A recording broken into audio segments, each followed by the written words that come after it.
Support for today's CU podcast comes from True Classic. They have asked 100 men how they choose what shirt to wear in the morning, and the overwhelming response was that they open their closet, grab whatever's on top of the stack, and just put it on. Doesn't matter if it's the same color as their pants. They don't care. Don't be that guy. Put some more thought into it. True Classic is here to help you upgrade your wardrobe from the old shirts in your closet. For a limited time only, get 25% off True Classic with our exclusive link at trueclassic.com/CU podcast. Some men always look good in t-shirts. Most companies make their shirts for those guys and forget everyone else with a normal body. True Classic designed tees to make all the fellas out there feel confident in their clothing. From gym rats to dad bods, with True Classic shirts, you'll get a lot of nods. I love wearing t-shirts. They're comfortable. They're easy to throw on.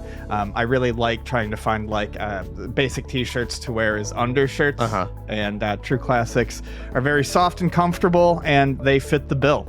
True Classic tees taper off towards the bottom, but they fit tighter around the chest and shoulders. This is a good look for everyone, and it's easy to achieve. They give you the wide shoulder and taper bottom look that we're all looking for, and the quality is top notch. True Classic offers other menswear as well, ranging from polos, workout shirts, boxer briefs. They make it super easy to build out your wardrobe with premium True Classic quality. And if you purchase a 6-pack or even a 3-pack, the price per shirt is far more reasonable than any of those marked up premium brands you see floating around. And for our bigger listeners, they have long options for the tall guys and sizes up to XXL. True Classic also has a 100% risk-free guarantee with a 30-day return policy. The response to these tees is so overwhelmingly positive, with over 70,000 5-star reviews, there's no wonder that these shirts are quickly becoming men's go-tos. Skinny dudes, big dudes, buff dudes, all dudes, True Classic's got you covered. Get 25% off with our exclusive link, trueclassic.com/CU podcast. Support our podcast and check them out at trueclassic.com/CU podcast. Free shipping is included on purchases over $100. Once you put True Classic on your back, that'll be your new favorite shirt stack. True Classic. Ian. Moving on into the meaty bit. This is meaty. Thanks to, speaking of Carl, thanks to Carl for pointing out that a recent Heritage Auctions video game event happened November 4th and 5th. We like to report on this stuff because this is great, because it gets people to do counter videos and to argue with me in person and to send me emails and messages about this stuff. Let me just start by saying this once again, unequivocally.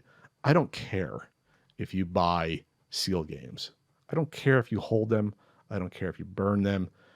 We talk about this because we talk about what we think shouldn't be worth this much money, market manipulation, obvious bubbles that we saw being created now being bursting. This is why we talk about this stuff.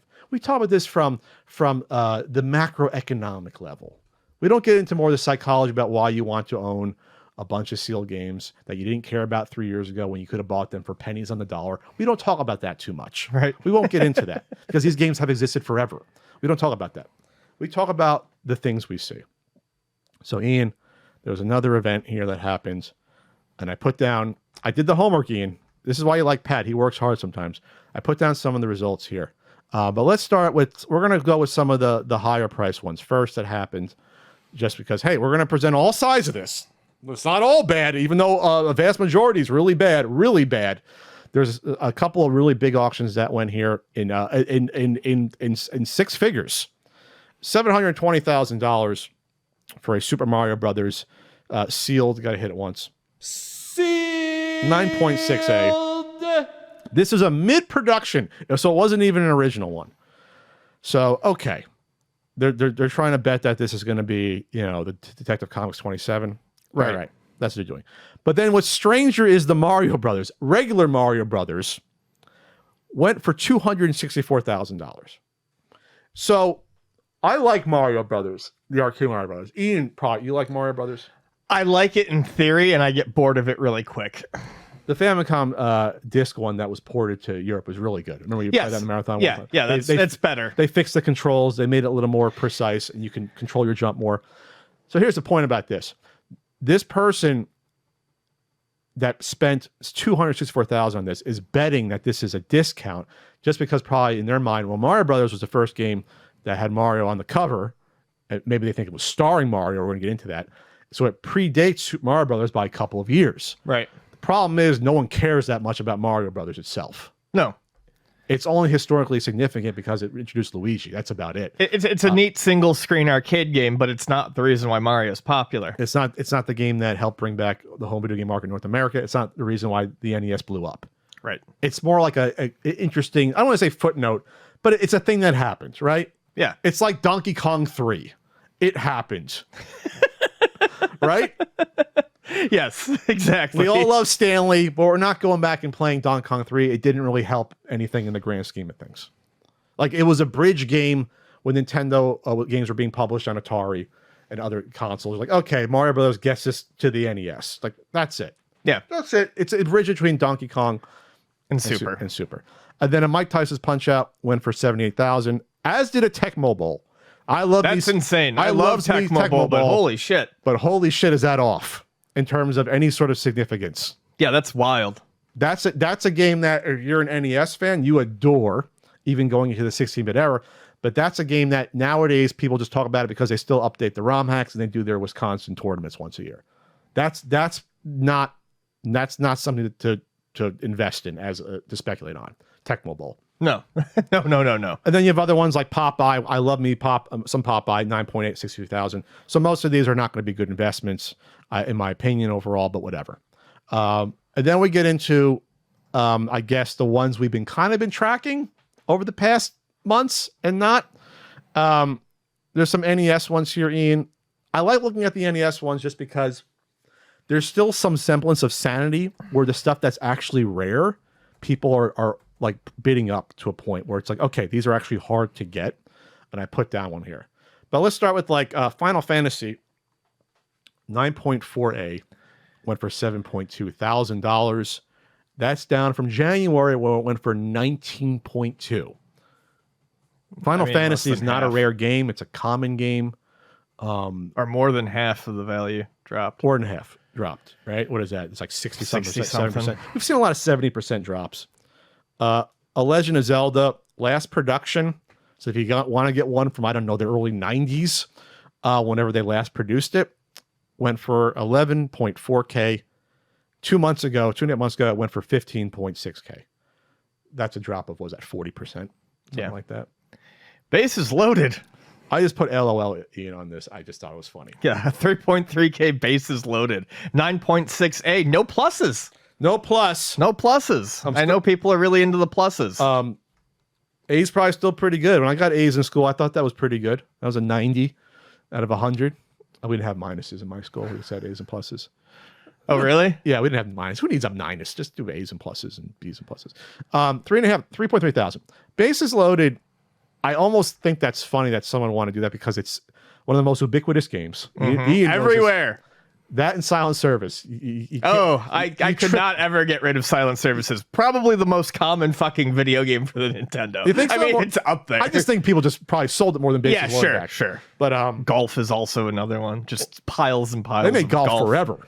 Yeah, that wasn't just one like they stopped making like in 86, 87, like a Clue Land. Golf they made forever, for whatever reason. I guess people like golf. I don't know, but there was like 7 other golf games on the NES. All of them Greg better Morgan's than golf? Original golf. Lee Trevino's golf. I mean, anyway, Nintendo's own golf? NES Open is better than regular golf. I mean, I enjoyed regular golf when I first played it. It's fine. But I think now I'm thinking about Nintendo probably is like, hey, we need to keep producing a golf game until we come out with a new one. Maybe that's why we got to make this game forever. And then here's the one that's actually legitimately rare. The Family Fun Fitness version of Athletic World went for 6.6 thousand. Sealed. I own one not sealed. Again, this is the one that you can only buy thrown in literally with the Family Fun Fitness pad. Like no protection. Yeah. Just no protection. A loose fucking cartridge. Oh no, it's boxed. But I mean, like no cellophane seal on it. It wasn't in a holder. I see. They threw it next to just on top of the pad. To the pad. They just threw it in because I have one. I have a boxed pad, and I'm looking at it, and I've seen them in person. I'm like, there's no compartment to like protect the game. Like if you buy like an NES set, super set, there's a space for the cartridge or space for the Super Mario box for like the console set. They just threw the damn thing in. They threw it in. It's just funny to me. They might have done the same thing, I think, with the Power Pass set next to Mike Tyson over there, the standee. They just threw the game in, but that was just a cartridge at least. The cartridge is a manual. They just threw that in. So let's go to the N64 games, Ian. Why do the N64 games? Why do you think it interests me so much? Let me ask you. Why is this interesting to me? The N64 games. When we focus on the N64 games, Well, I mean, a couple of reasons. One, you're doing the book on it, but two, N64 games are the most recent of the stuff that is kind of getting popular right now. So we don't really know what's out there. True. I was thinking about the book. The reason I was just joking about that. Oh, okay. The reason I think the N64 games are most interesting is because we know once you get to the N64 part, the games are easier to find in the box, easier to find sealed for sure. Yeah, that's what I'm saying. Like, we don't know what's out there. We know less about what's out there with the N64 than we do with the NES or the Super Nintendo. When you say we know less, we realize that there probably is more. We just don't know how many. Okay. Yes. And also, it's nostalgic enough for the people that are now like in their early 30s to mid 30s, the people, the tech bros, the crypto bros, and the people that would put in money to buy us because they grew up with this stuff more so than the NES. It hits the age a little bit better. Right. But there's a lot of these out there in comparison to the NES games. A lot. That's the difference too. Even though they sold overall less, we'll get into it. We'll start with some of the lower ones. I did think about someone spending almost this amount of money, $4,000 on 1080 snowboarding. This is a common game. It's a Nintendo game. People forget that. First party. This was a 9.4 A plus, a 9.6 slightly better grade. I went for almost 10 grand 2 months ago. It is a slightly better grade, but that's less than half of that. That's the only examples I found. Pokemon Stadium 2 went for 13.2K. Literally half of the values of that went for a year and a half ago. Literally half. That's crazy. A Pokemon Stadium 2 is like, to me, it's like, why would you try to take a risk on that? Because that wasn't people's first exposure to that game. I would understand the Game Boy ones versus Pokemon Stadium 2. It's weird. I think it's just taking a risk on anything Pokemon. This is the one that our pal Carl pointed out to me because he loves GoldenEye. He's a speedrunner. This happened in only 2 months. A 9.6 A++ double plus went for 20.4 thousand. 2 months ago, in August, it went for 55.2. It was, I think, one of the last times we talked about this stuff. Yeah. Holy shit. And I didn't even look past that, what it went for. But when you're talking a $35,000 drop in 2 months, people, we talked about panic a couple months ago. Now I think we're just in the offloading portion. Sure. We're trying to get that. Or people trying to sell what they still have laying around at that point. And then we get to the insane one that I don't think we have touched upon it much. You want to go over this? I feel like I'm rambling. The Super Smash Brothers? Yeah. Yeah. So Super Smash Brothers has this one's nuts. It's absolutely plummeted. I'm going to go backwards here. In July of last year, it was 144K. This is a 9.4 A++, by the way. 72K is what it went for in January. So about 6 months later. So it halved. Yep, it halved. Then in April, it went for 50.4K. So it lost $22,000 in the span of 4 months. That was just one plus now, but all right. Oh, that was just one plus. Okay. Still the same grade. But here we go. A 9.4 A++ just sold for 15.6K. So was the July one the same grade as the one that just sold? Oh yeah. Okay. I mean, it doesn't matter because that's it wouldn't matter unless it was a 0.6. It was the same grade. Yeah. So that would be 9.4. Yeah, 9.4 A++. That's an 89% drop. Pat math. That's 100. You do 131 divided by 144. With that on your phone. What's that? You're faster with the math on your phone than I am on the laptop. 131 divided by 144. It's like 90%, something like that. That's insane. So what are you thinking if you're the person that got into this? Hell, if I got into for even 50,000 or 72,000, I'd feel sick to my stomach that I lost tens of thousands of dollars. What if you just bought it for 16 months ago at 144, and you see that you've lost $130,000? I mean, what do you do? I feel like most of the people who are doing this have the money to throw around, but that's just, I mean, you can't argue that this is a safe investment. No, but you also can't argue that at some point, well, we just care about these people cared about just getting these games to have them because again, the 15,000 is what you probably could have bought this for a few years ago, or less than that. Less than. So, I don't know, Ian. I'm a game collector. It took me years to get some of the games I got because I didn't want to overspend. Right. I still wanted them. It was nice to have them, but I knew that I could be patient and find them. And so it just goes to show you that if you really are a collector, patience does have something to do with it. Because if you just want to have it at some point, these aren't games that only come up once. It's not like getting an NWC card where like may have another opportunity. Like when the gold card came up, I had one opportunity to get one in my life, so I had to take it. Right. For this stuff, you obviously have multiple opportunities to get this stuff, even in other grades. That might be off a little bit in your eyes. Yes, because again, as we've mentioned, this is not rare stuff that's going for money in the grand scheme of things. They're not rare. They're focusing on the popular, not the rarity. Sure. And then you can always go, call me crazy. You can still find some of these games that aren't graded. You can find collectors. You can find private dealers. You can talk to people that own game shops. If you really just want to get the game and don't want to overspend, you can find avenues to do this because you will overspend on something graded versus not. We've seen that in other things with comics, cards. It always happens. Yeah. So again, it goes back to the argument that it really is not about collecting anymore. It isn't. Well, it's just an investment. Get in early. Hey, make sure you spent. Hey, you had to spend $144,000 in July of last year because it's gonna be worth $300,000 in a year, Ian. Yeah. Hey, look at it. It's going up in price. It used to be only $5,000 probably, or $3,000. Now it's $144,000. It's gonna be worth $1 million to the moon. Nope. Right, let's talk I want to mention Sonic real quick. Oh, I want to talk real quick about the streamer thing. Oh, you can. Before we get into that, I just want to mention that Sonic, because I feel like that can be, it's a second chunk. Sonic went for the 9.6A.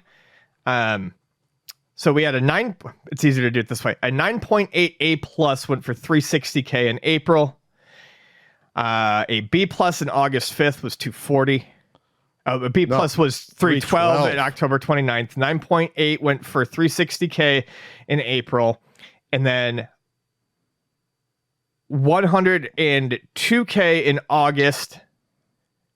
9.6 just sold $38.4K. So basically, you went from a game, this A, 9.6A.